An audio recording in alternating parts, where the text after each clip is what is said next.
ቅዠት፣ ክፉ ቅዠቶች እየመጡ የሚያስቸግሯችሁ በኢየሱስ ስም ከህይወታችሁ ላይ ተመጣ ይሁን።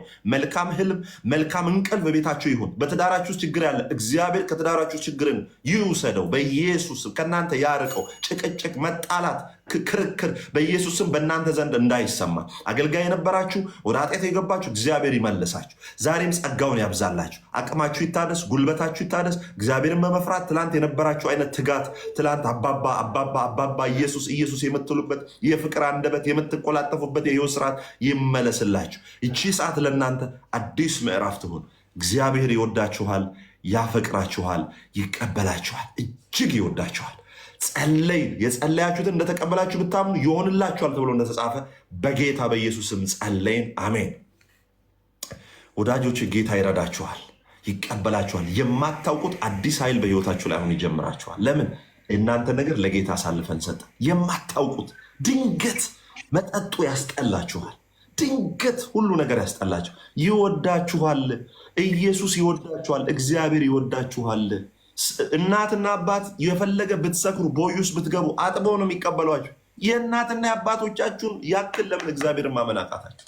ራሴን አስተካክዬ ነው ጌታ ቤት መጣው። መቼም ራስን አታስተካክልም። ብራዘር ትጠፋለህ። በዛው ሰይጣን ጥፋ ይልሃል። እናንተ የምትስተካከሉት የጌታ ቤት መታችሁ። ስለዚህ ወደ ጌታ ቤት ነው። ጌታ ኢየሱስ ይወዳችኋል። የሆነ የምትጨምረው ካለ ጨምርላችሁ። አሜን። ከዚህ በላይ ምንም የሚጨምር ነገር የለም። እግዚአብሔር አምላክ በቃ ፈልጉት። እውነቴን ነው የምለው። መጽሐፍ ቅዱስ የማንበብ ልምምድ አድርጉ። በተለይ እኔ የምመክራችሁ ዘ ፓሽን ኦፍ ክራይስት ሙቪን እዩ። አክሰሱ ካላችሁ ዩቲዩብ ላይ ምንም ላይ የጌታ ፍቅር ይዛን ይገባችኋል። ምክንያቱም አንዳንዱ መጽሐፍ ቅዱስ ማንበብ የሚደብረው ሰው አለ። የተከፈለልን ዋጋ የምታውቀው መጽሐፍ ቅዱሳዊ ነው። ፓሽን ኦፍ ክራይስት የሚለውን እዩት። ማን ነው ስቃዩን የተቀበለው? ማን ነው ምን ያደረገው?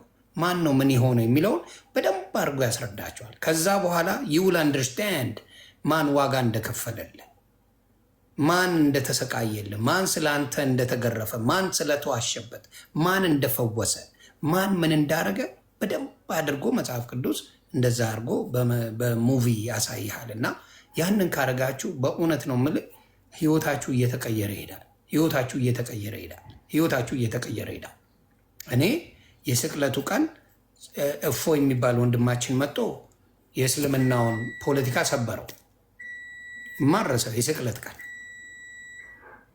የፋሲካ ቀን አባታችን መጡ። የኔም የልደት ቀን ነው። ቤዛ የዓለም ቤዛ ኢየሱስ ክርስቶስ ነው፣ የሰው ቤዛ የለውም ብለው ቃል በቃል ተናገሩ። ክብሩን እሱ ይውሰድ። የዛኔ ሌላ ምልክት ነው። ከዛ በኋላ ጸሎት አድርጌ ተነሳውበት ጉዳዩ። አየህ እግዚአብሔር ሲያመቻች መንገዶች ያሉት ሁሌ አንተን የሚጠራበት ምክንያቶች፣ መንገዶች ልክ እንደ ዮሐንስ መንገድን የጠረገልኝ አቡነ ገብርኤል መንገድ ጠረጉልኝ። ከዛ በኋላ ይኸው በምታየው መልኩ እግዚአብሔር በሚያውቀው 2 ሳምንት በላይ ምንም አይነት ክፉ ቃል ሳይወጣኝ አሁን ቆየው። ክብሩን እሱ ይውሰድ። እንግዲህ በጣም ደስ በሚል ሁኔታ እዛ ላይ ነው ያለሁት። ደስታ ላይ ነው ያለሁት። በጣም ሰላም ላይ ነው ያለሁት። ሰላም የምታገኘው በክርስቶስ እንደሆነ እናንተ የቀመሳችሁትን ገና ሃኒሙን ላይ ነኝ ብሮ። ገና የዛሬ 10 ዓመት የዛሬ 20 ዓመት ይሄ ነገርን በስቶ ታይዋል። የሚቀንስ ነገር የለም። ለ15 ዓመት ስልስ ምንም ኃይል አልቀነሰም። ወፍ ነገር አልቀነሰም። ስልስ እንኳን በቅድስና በላስላስ እየተሻሻልኩ ነው የመጣሁት የነበረው።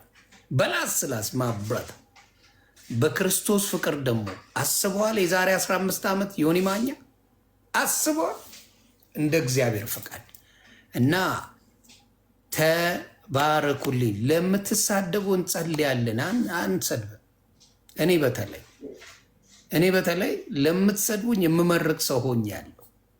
ሸምግያለሁ ማለት ነው። አሮን ነው ወርዲዝ ምርቃት ላይ ለምትሰድቡኝ ለምን መሰለ?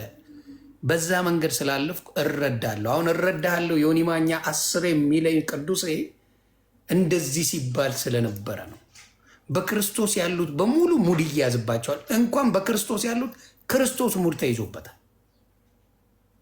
አንተ ከቻልክ እባክህ ራስን አድን እየተባለ ሙድ ይዘውበታል። ማንን ነው የምታድን?